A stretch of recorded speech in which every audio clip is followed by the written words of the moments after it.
പാലക്കാട്ടെ വമ്പൻ പോരാട്ടം ഇന്ന് വോട്ടെടുപ്പ് ഉടൻ ആരംഭിക്കും. വിധി എഴുതാൻ ജനം പോളിംഗ് ബൂത്തിലേക്ക്.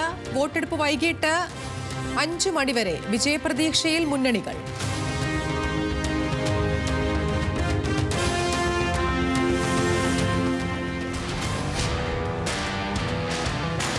ഇനി എല്ലാ കണ്ണും പാലക്കാട്ടേക്ക്.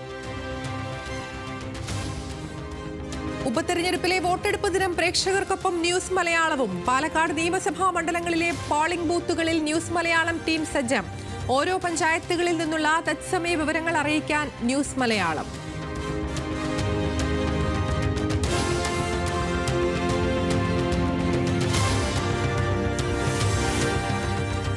മഹാരാഷ്ട്രീയൻ മഹാപോരാട്ടം ഇന്ന് നടക്കാൻ പോകുന്നത്. സംസ്ഥാന ചരിത്രത്തിലെ ഏറ്റവും വാശിയേറിയ മത്സരം. വോട്ടെടുപ്പ് 288 സീറ്റുകളിലേക്ക്.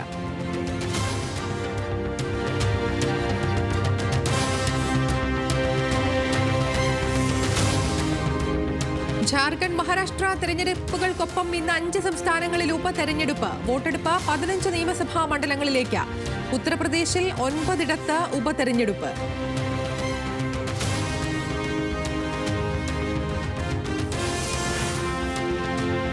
അമ്പലപ്പുഴയിൽ കുഴിച്ചുമൂടിയ വിജയലക്ഷ്മിയുടെ പോസ്റ്റ്മോർട്ടം ഇന്ന്. പോസ്റ്റ്മോർട്ടം വണ്ടാനം മെഡിക്കൽ കോളേജിൽ. മൃതദേഹം കണ്ടെത്തിയത് സുഹൃത്ത് ജയചന്ദ്രന്റെ വീടിന് സമീപം.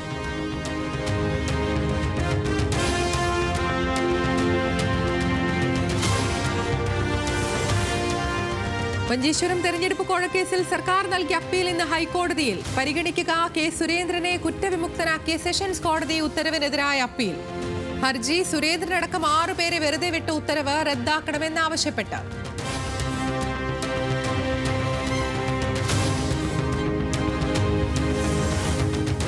കോട്ടയം വെള്ളൂരിലും കുറുവാ സംഘമെന്ന് സംശയം. വെള്ളൂരിലെ വ്യാപാര സ്ഥാപനങ്ങളിലും വീട്ടിലും മോഷണം നടത്തി. മോഷണം ഇന്നലെ.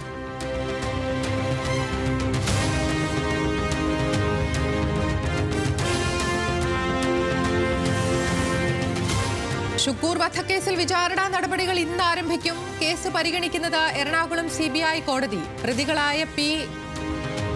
ജയരാജനെയും TV രാജേഷിനെയും നേരത്തെ കുറ്റപത്രം വായിച്ച് കേൾപ്പിച്ചിരുന്നു.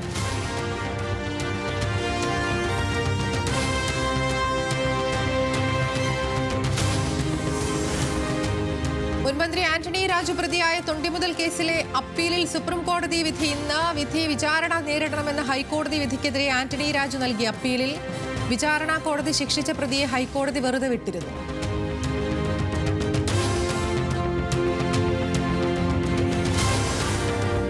ഹിച്ച് ഹൈക്കിംഗ് യാത്രകളിലൂടെയും സാഹസിക സഞ്ചാരങ്ങളിലൂടെയും ശ്രദ്ധേയനായ മലയാളി വ്ലോഗർ മാഹിനെ കാണാനില്ല. പാലസ്തീൻ അനുകൂല നിലപാടെടുത്തിരുന്ന മാഹിനെ അവസാനമായി കണ്ടത് ഇസ്രയേലിൽ നിന്ന് റിപ്പോർട്ട്.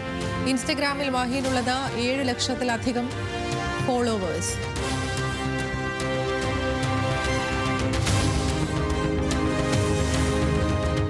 ജനാധിപത്യ അനുകൂല നേതാക്കൾക്ക് തടവ് ശിക്ഷ വിധിച്ച് ഹോങ്കോങ് കോടതി. വിധി വിവാദമായ ദേശീയ സുരക്ഷാ നിയമം ഉപയോഗിച്ചുള്ള വിചാരണയെ തുടർന്ന് പ്രമുഖ നേതാക്കളായ ബെന്നി തായ്ക്ക് 10 വർഷവും വാങ്ങിന് 4 വർഷത്തിലധികവും ശിക്ഷ.